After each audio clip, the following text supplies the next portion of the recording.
This is my official recap video for UFC Fight Night. Kamaru Usman taking on Dricus Duplessis.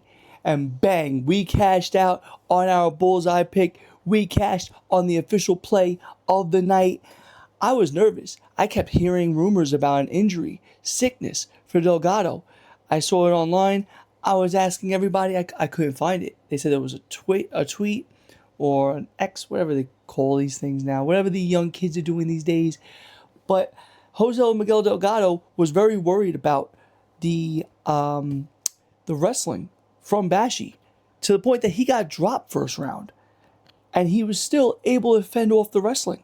For those that was nervous, I was nervous. I started seeing old tape from Delgado fighting this one dude, and he got taken down several times. I'm like, shit, I really hope he's ready. And he was ready. He was dazed by that shot, dropped, and still stuffed the takedowns. Almost got the knockout himself round one. Stole back that round. Round two, round three, he was dominant. The hands got Austin Bashi backing up. When he was coming forward in the first round, he learned that those powerful hands, he was going to fall into something dangerous. You saw Delgado becoming a dog at the end of the card, before the card, and I got scared. I really was. I was like, shit, could this be another Sean Brady situation? Somebody commented on the TikTok, they're like, do you remember when Sean Brady became a dog and everyone thought something happened? Yeah. And what happened? Sean Brady manhandled Buckley. Next, we had Leroy Duncan on the money line also. And he had a good performance. He started slowing down. I started getting a little nervous because Jared Cannonier is a vet, 42 years old, but plenty of MMA experience. He was wrestle heavy. Unfortunately, my other bets have failed because CLD didn't get the knockout. He was close, but he started slowing down because of the non-stop wrestling threat from Jared. I kept screaming at my TV, get off of him. Needless to say, we cashed the bullseye bet. When everyone else gives you safe picks that are minus 200, minus 300 calling their safe bet, I could do that too. Easily. You want a minus 200, you want minus 300? I got you. Very safe. Next time, take CLD, bang, safe. Go put $400 on that, make your $100. Or take plus money every time, and you'll double your money every single time. Now, we got the official play. I thought of this a couple days after I put out my other picks. Like, wow, this could be a banger. And what happened? It was a banger. I gotta give it to Montez. He didn't try to shoot takedowns. He probably should have, But I heard there was some kind of agreement online that he wanted to just stand and bang, and that was a terrible idea.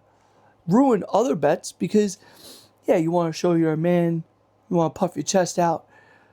But Tommy McMillan put up over 250 significant strikes, breaking records, breaking his face. You don't do that. You don't stand and bang with somebody that wants to just stand and bang with you. You use, it's called mixed martial arts. Mixed. This is not Muay Thai. This is not boxing. Mixed. You are a grappler at heart. With decent boxing, grapple. Use your full arsenal. But everybody wants to be all egotistical. I can stand and bang. And what happened? Dropped round 3. Well, he didn't really get dropped. The referee had to step in. Had to protect this poor guy. Fight to end the knockout was plus 165. As safe as ever. That was going to be my second bullseye bet. Like I said, Delgado got me nervous with the sick or the injury last minute. I'm like, shoot, maybe I should do a different bullseye? Nah, we got to lock in. Rumors are rumors. You don't follow that shit. Anyway, first on the card, we had Deani Barbosa strangling Anna Melisano. I took her by sub. I took her by first round sub. And she dominated that girl. That was an amazing fight. Now, next fight, I think it was Alvin Hines. Let me just look up real quick. I believe it was Alvin Hines. Give me 1 second. I gotta scroll back a little bit. Yeah, Alvin Hines taking RJ Harris. I wanted to pick flip last minute. I truly did. Once I saw Alvin Hines on the scales and he stopped the steroids, I was like, shit. Although RJ Harris has some powerful hands, he dropped him. Hines he wanted to dispute that. No, there's no dispute. You got dominated. Good win for him. Next, we had Alden Correa taking on Stuart Nickel. And Stuart Nickel was durable. He was catching Correa. I actually told people on my YouTube, Correa should win by decision. And then I put in my trick shot, I put in my cycle. Correa could knock him out as a cycle.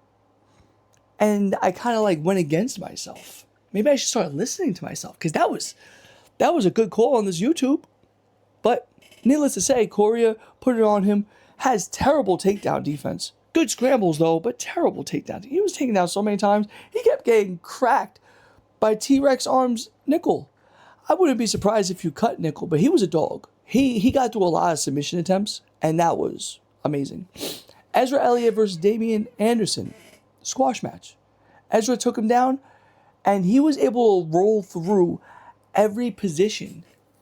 And Damian kept trying to move, and he was trying to scramble, but he was out-scrambled by the scrambler. I took Ezra. Ezra as a dog, cashed. And rightfully so. He was the bigger guy, and he had the better grappling. Although Damian, I told people, like, oh, be careful of Demon Hands. I've seen him when he actually does strike, and he got some power. And I think first round, he kind of clipped Ezra. I'm not sure if that was a headbutt. I would have to look back at that, because that was last night, recapping this all from memory. Next, Levy Rodriguez Jr. taking up Felipe Franco. I even told my girlfriend, we're betting Felipe Franco. He was going to be my bullseye. Because, like, earlier this week, I was like, but I do like these other guys. But we took Felipe Franco by decision on that long shot. But I did splash knockout, and I splashed straight up. I was thinking that this was going to be two big guys swinging heavy, a little bit of a wrestling onslaught from Franco, take him down, hold him a little bit, maybe go to a decision, plus 650. But I also said in this video that Levy has, he's Levy low hands. Man has his hands very low. Well, not low, but he's hittable. But I say low hands in tongue-in-cheek aspect to say that he gets hit. A little bit of a ramble. Next, we had JPL, Labastiani taking on Sakyon Ko. And I thought JPL was good. I looked at him as a high-touted prospect, the takedowns. I took him as a long shot pick for a plus 800 knockout. I don't think he was close to that. He was closer to a submission, if anything. He actually got some takedowns on Ko. Everybody that I saw, because I said, I still follow people on YouTube. I listen to them during the week after I make my picks. Everybody was on Sakyon Ko. I'm like, what are we talking about here? Go with the dog. We went with the dog again, and we cashed on other bets that I put with JPL. Dude is an animal. He does get hit.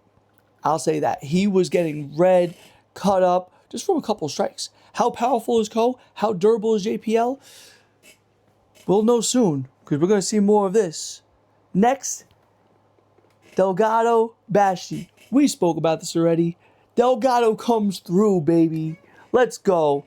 Bashi has some decent hands. He has powerful hands. His takedowns, again, sloppy. I said this in the video. Everyone wants to talk about his high-touted wrestling. Sloppy. Sloppy as hell. Next, main card opener. We had Tommy McMillan, Alberto Montez. Montez clipped Tommy a few times, dazing him. I don't know if he officially dropped him. I would have to look at that. But Tommy McMillan put it on him. I don't know, like I said in this before, I don't know if that was actually a gentleman's agreement to just stand and bang, but that was not good for Montez. If I knew that, I would have picked flip to McMillan, because the whole idea, yes, I said that he might be the cleaner boxer. He might be able to knock out McMillan. But his bread and butter, his game plan is submissions. What are we talking about here? Like I said, fight to end the knockout over here. McMillan has good hands. Montez has decent power. He could clip McMillan. And if McMillan goes against somebody that is powerful, he is going to get dropped. Hands down. He is very sloppy. He's a dog, but he's a sloppy dog. Next, we have Tabitha Ricci taking on Fatima Klein. I'll be honest with you. I originally took Ricci, and I said she could ruin people's parlays because she has the judo background that gave Fatima Klein some trouble. Then later on in the week, I picked Flip to Klein. I did. I'm sorry. I picked flipped. And then I barely watched this. Sorry. I watched Leone Barbosa smoke Adam Melisano, but I couldn't watch the grappling match between these girls. I know Fatima Klein was bigger.